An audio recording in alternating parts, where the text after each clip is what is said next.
dalam konteks polemik saat ini ada dua hal kemungkinan.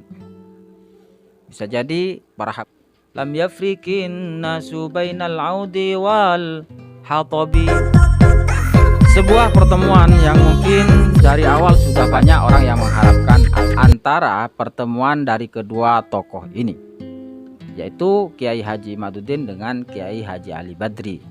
Kiai Haji Ali Badri salah satu tokoh yang memang dari awal mencoba untuk menghimpun nasab para wali songo, nasab zuriyah wali songo.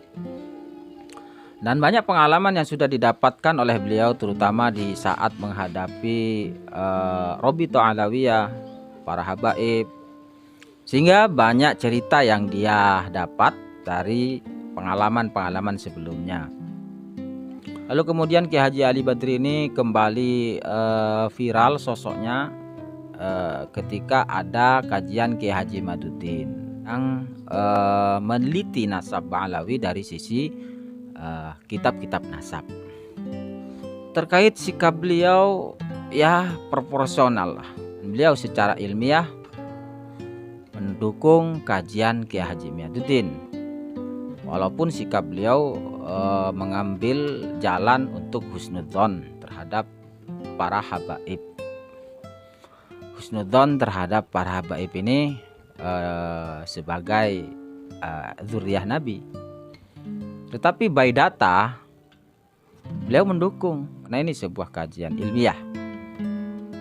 Ada satu hal ungkapan menarik dari Kiai Haji Ali Badri terkait para habaib, terkait para habaib Robito Alawiyah. Tentunya menyikapi hal ini jangan disikapi dengan suatu kemarahan.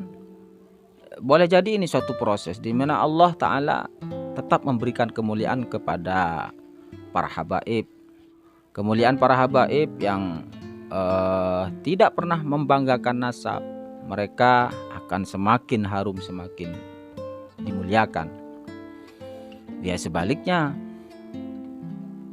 Dan beliau mengutip sebuah syair, fal audu law lam tafuh minhu rawaihuhu lam yafrikin nasu bainal audi wal hatabi. Kayu garu, kayu dupa lah istilahnya, kalau tidak dibakar dia tidak akan mengeluarkan bau harumnya. Maka untuk membedakan kayu garu dengan kayu biasa harusnya dengan dibakar. Begitu ungkapan beliau yang bisa kita ambil ya. Sebuah proses kemuliaan seseorang itu dengan proses susah payah. Dalam konteks polemik saat ini ada dua hal kemungkinan. Bisa jadi para habaib ini akan semakin harum, akan semakin nampak bahwa mereka adalah zuriyah Rasulullah, atau sebaliknya. Kita saksikan videonya. Dari awal ketika saya melihat Kiai Imad membuat kajian, saya melihat ini adalah sebuah kajian yang sudah lazim dibuat di pesantren-pesantren yang kita kenal dengan Bahthul Masail. Maka pihak yang merasa dipermasalahkan, saya rasa juga tidak perlu marah. Justru kalau memang yakin dengan kebenarannya, maka inilah kesempatan untuk membuktikan kebenaran itu dengan menjawab kajian-kajian beliau secara ilmiah juga. Buktikan bahwa kalian betul-betul kayu garu. Buktikan bahwa kalian dibakar itu harum. Karena kayu garu itu kalau yang asli, untuk membuktikannya memang harus dibakar. Dibakar, kalau betul-betul harum berarti kayu garu. Sekarang ini kajian Kiai Imad sedang membakar kalian. Maka buktikan keharuman kalian dengan menjawab kajian beliau secara ilmiah juga. Dan tentu semerbak harum itu akan lebih tercium apabila kalian juga buktikan dengan akhlak yang baik.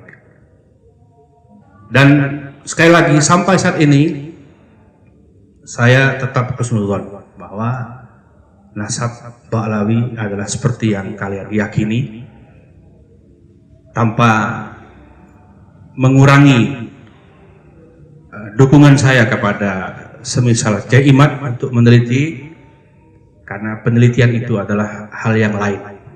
Bahwa kami meyakini, menghormati adalah hal yang lain dari penelitian. Siapapun berhak meneliti ketika ingin tahu yang sebenarnya. Dan kepada para pendukung masing-masing, karena saya lihat komentar-komentar di berbagai media, mereka menggunakan cacian, maka hentikan cacian itu. Dan yang maaf tidak percaya dengan nasab Ba'lawi, perlu diperhatikan satu hal, yaitu bahwa nasab itu berbeda dengan ilmu. Anggaplah misalnya kalian sudah yakin nasab Ba'lawi itu tidak bersambung pada Rasulullah. Misalnya kalian meyakini itu, namun hal itu jangan mengurangi penghormatan kalian terhadap para ulama Ba'lawi, khususnya yang juga punya peranan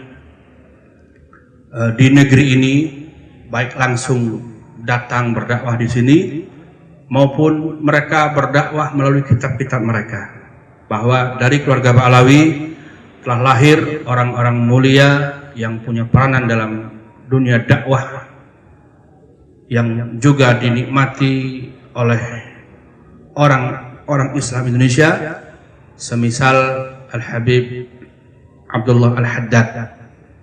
Maka mereka tetap orang-orang yang harus kita muliakan sebagai ulama.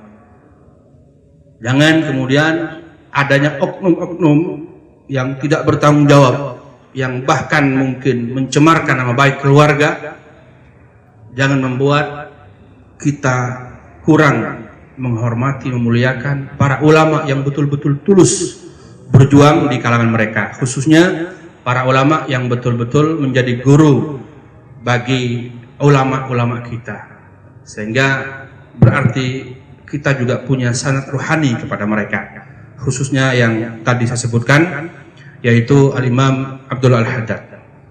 Semoga apa yang terjadi dalam beberapa bulan terakhir